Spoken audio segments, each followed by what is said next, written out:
현재 대구뿐만 아니라 전국의 아파트 가격이 하락하고 있는 추세입니다. 기본적으로 30%에서 40% 최고가 대비 하락을 하고 있는 상황들인데, 비단 이런 사태가 그냥 일시적인 사태라고 생각하는 사람들이 있고, 아파트 가격이 다시 한번 상승할 거라고 얘기하는 사람들도 있고, 금리만 내리면 다시 한번 아파트 부동산 가격이 상승할 거라고 기대하는 사람들이 있습니다. 단 한 번도 경험해 보지 못하고 부동산을 20년 넘게 운영해 본 사람들도 이와 같은 상황들을 걱정하고 있는 사람들이 많은데, 아무것도 모르는 사람들은 계속해서 아파트 가격이 상승할 거라고 얘기를 하고 있습니다. 어디서 이런 얘기들이 만들어졌을까요? 유튜브에서 만들어졌을까요? 투자 카페에서 만들어졌을까요? 아니면 뉴스나 신문 기사에서 금리만 하락하면 다시 한번 아파트 가격이 상승할 것이라는 기사를 써서 그렇게 이해를 했을까요? 하지만 현재 아파트 가격이 폭락했다고 얘기하는 사람들도 있지만 아직 시작도 하지 않았는 상황입니다. 현재 아파트 가격은 최고가 대비 하락을 했는 것이고, 대구, 서울, 부산, 인천, 경기 어디 하나 아파트 가격이 하락하지 않는 곳이 없습니다. 그 정도로 많은 사람들이 투자를 했기 때문에 거품이 사라지고 있는 것입니다. 그리고 아파트를 가지고 있거나 대출을 받은 사람들은 이러한 상황들을 이해하는 사람들도 있지만 대부분 손해를 보는 사람들이 많습니다. 그리고 제발 아파트 가격이 더 이상 하락하지 않기를 바라는 사람들도 많고, 금리가 더 이상 오르지 않기를 바라는 사람들도 많습니다. 저도 그 일부분의 한 사람이고, 금리가 올라서 이자가 높아지면 당연히 힘든 상황이고, 그 중에서도 전세나 월세를 놓지 못해서 계속해서 관리비를 내고 있거나 아니면 계속해서 이자를 내고 있는 사람들이 대부분일 것입니다. 그 누구도 아파트 가격이나 부동산 가격이 폭락하기를 바라면서 이렇게 영상을 만들지는 않습니다. 단지 있는 사실을 얘기해 드리고, 이런 기회를 다시 한번 잘 이용해서 또 한번 투자 투기를 하거나 돈을 벌려고 하는 사람들이 있을 뿐이죠. IMF를 경험해보고 리먼 사태 경제위기 상황을 경험해보신 분들 아시겠지만, 대부분 우리나라의 잘못으로 경제위기가 찾아온 것이 아니라 미국 경제 때문에 우리나라는 피해를 본 것이고, 일본 마찬가지 계속해서 돌아온 30년 얘기를 하면서 일본이 폭락한 얘기를 하고 있습니다. 그 마찬가지 미국 경제 때문에 피해를 본 사례인데, 아직까지 숲을 보지 못하고 나무만 보는 사람들이 있습니다. 그리고 이번 기회를 놓치게 되면 또 한 번 10년이 넘는 세월을 기다려야 되기 때문에 이번 기회는 정말 무주택자들에게 큰 기회로 다가올 수 있다는 걸 아셔야 됩니다.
Inflation will then move down toward our goals. Inflation will decline to levels much closer to our 2% longer run goal. But I think the risk of higher inflation has increased. Today, the FOMC raised its policy interest rate by half percentage point. 75 basis point increase is not something that can make us happy. So today, the Federal Market Committee raised its policy interest rate by 0.75%. Decided to leave our policy interest rate unchanged and continue to reduce our securities. 예전 아파트 미분양이 폭락하는 사태들을 봤고, 미분양 할인으로 구입했는 사례들도 있었습니다. 그래서 예전 상황들을 항상 뒤돌아보면 현재 상황들이 보인다고 말씀을 해드렸을 것입니다. 현재 금리만 하락하면 아파트 가격이 다시 한번 상승할 것이다, 부동산 가격이 상승할 것이라고 얘기하는 사람들이 있습니다. 경험해보지 못하고 이론과 기대 심리로 만들어지는 얘기이지 않을까, 그렇게 생각해 봅니다. 예전에도 아파트가 폭락했는 사례들이 있었고, 수요와 공급을 떠나서 인플레이션, 디플레이션, 아직도 끝나지 않는 전쟁들, 그리고 미국은 지금 경기 악화 때문에 최악의 상황까지 얘기를 하는 얘기들이 들리고 있습니다. 최악의 상황은 결국은 판을 뒤집어야 된다. 예전에도 그래한 사례들이 있었죠. 결국은 금리를 대폭으로 올려서 죽을 사람은 죽고 살 사람은 살고 다시 한번 판을 짰습니다. 이런까지 상황까지는 가지는 않을지 몰라도 계속해서 돈을 찍어내도 인플레이션, 디플레이션, 소위 말해서 아무것도 해결되는 게 없습니다. 인플레이션 마찬가지. 너무 많은 돈이 풀려서 아파트를 구입하고 주식에 투자를 했고 지금은 기업이 힘든 상황에서 디플레이션 상황까지 결국은 많은 돈들이 증발을 했는데 결국은 그 돈이 증발한 이유가 아파트 투자, 주식 투자, 코인까지 투자하게 돼서 대부분 손해를 받는 사례들입니다. 그리고 엄청나게 많은 아파트의 공급, 그리고 경기도와 인천, 서울 쪽으로 가게 되면 대부분 지식산업센터라고 해서 구분 상가들을 미친 듯이 분양을 했습니다. 대부분 공실로 남아있는 구분 상가, 마찬가지 돈이 증발한 사례입니다. 우리는 아파트 가격이 하락하거나 부동산 가격이 하락하기를 바라면서 유튜브를 보거나 신문기사를 보는 것이 아닙니다.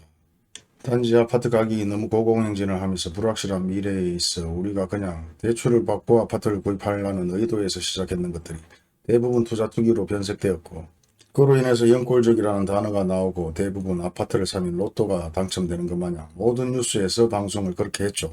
그러면서 아무것도 모르는 분들이 대부분 다시 한번 투자를 하게 되었고, 투자 투기를 전문적으로 하는 사람들은 대부분 일부 팔고 대부분 사라졌습니다. 그럼에도 불구하고 뉴스나 신문기사에서는 아파트 분양만 받으면 1억을 번다, 2억을 번다, 3억을 번다, 무조건 로또다, 로또를 당첨되는 것 마냥 모든 매스컴이나 지상파, 공중파 대부분 그렇게 광고를 하고, 건설사가 분양이 잘 되기를 위해서 그런지는 몰라도 대부분 광고를 받아서 그런 광고로 계속해서 신문이나 뉴스에 대대적으로 얘기를 했습니다. 그리고 일부 아무것도 모르는 사람들이 또 한 번 아파트를 구입하게 되면 아니면 분양을 받게 되면 로또가 되는 것 마냥 분양을 받았고 10% 계약금만 있으면 얼마든지 1억 2억을 벌어서 또 한 번 팔 수 있다는 기회로 생각하고 아파트를 구입했습니다.